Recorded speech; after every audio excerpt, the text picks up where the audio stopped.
Assalamualaikum warahmatullahi wabarakatuh. Salam sejahtera bagi kita semua. Perkenalkan, nama saya Salsabil Fatindaris. Saya merupakan mahasiswa Prodi Ilmu Komunikasi UPN Veteran Jakarta angkatan 2021. Pada kesempatan kali ini, saya ingin membahas tentang self-love. Menurut saya penting untuk membahas self-love karena masih banyak sekali orang yang belum bisa menerapkan self-love di dalam diri mereka. Nah, sebelum kita masuk ke pembahasannya, saya ingin menjelaskan sedikit tentang apa saja yang akan kita bahas.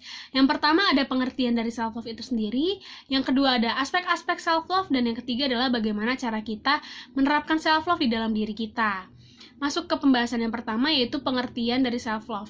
Self-love adalah keadaan di mana kita sudah bisa menghargai dan menerima dan mengapresiasi diri kita sendiri terlepas dari apa yang sudah kita miliki. Singkatnya, kita sudah bisa mencintai diri kita sendiri dengan apa adanya. Self-love ini mempunyai 3 aspek. Yang pertama adalah self-awareness, yaitu kesadaran diri kita sendiri. Kita harus bisa mengontrol kesadaran diri kita sendiri agar kita dapat terhindar dari situasi yang kurang nyaman dan kita bisa tahu cara menghadapi berbagai macam hal dengan secara efektif. Yang kedua adalah self-worth, yaitu di mana kita sudah bisa merasa bahwa diri kita ini berharga, terlepas dari pencapaian ataupun kualitas yang sudah kita miliki. Jadi kita nggak perlu tuh untuk memenuhi kriteria atau standar yang ada untuk merasa bahwa kita itu berharga. Yang ketiga ada self-care, yaitu tindakan seseorang untuk menjaga kesehatannya dengan cara yang ia sukai dan bisa membuat dia rileks dan nyaman. Kesehatan di sini itu bukan cuma jasmani atau fisik, tetapi juga kesehatan mental. Self-care ini sesimpel mendengarkan lagu atau juga bisa nonton film, segala macam itu udah termasuk self-care. Nah, dari tadi kan kita udah ngebahas tentang pengertian dan aspek-aspek dari self-love. Sekarang gimana sih cara kita menerapkan self-love di dalam diri kita sendiri? Nah, di sini saya mempunyai 4 poin. Yang pertama adalah forgive yourself. Kita pasti pernah berbuat kesalahan kepada diri kita sendiri. Nah, ketika kita sudah menyadari bahwa kita berbuat kesalahan, jangan malah kita terpuruk dan makin menyudutkan diri kita sendiri. Kita harus bisa menerima dan memaafkan, disertai dengan evaluasi diri. Yang kedua adalah avoid toxic people.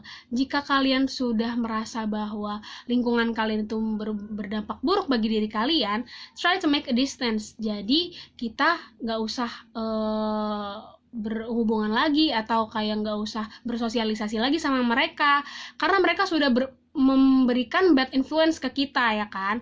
Nah, yang ketiga yaitu don't compare yourself with another. Jadi kan semua individu itu mempunyai karakteristik dan ciri khas yang berbeda. Jadi kita nggak usah membandingkan diri kita sendiri dengan orang lain.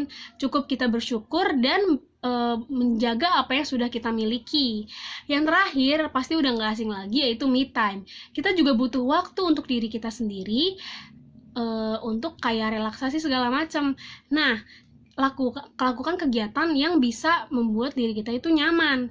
Contohnya kayak kalau cewek-cewek pampering day, atau mungkin sesimpel maskeran sambil Netflixan itu juga bisa jadi me time kita. Atau yang cowok-cowok juga bisa kayak olahraga ataupun ngopi-ngopi sendiri ataupun main alat musik segala macam. Pokoknya lakuin kegiatan yang membuat kalian nyaman and try to improve yourself too.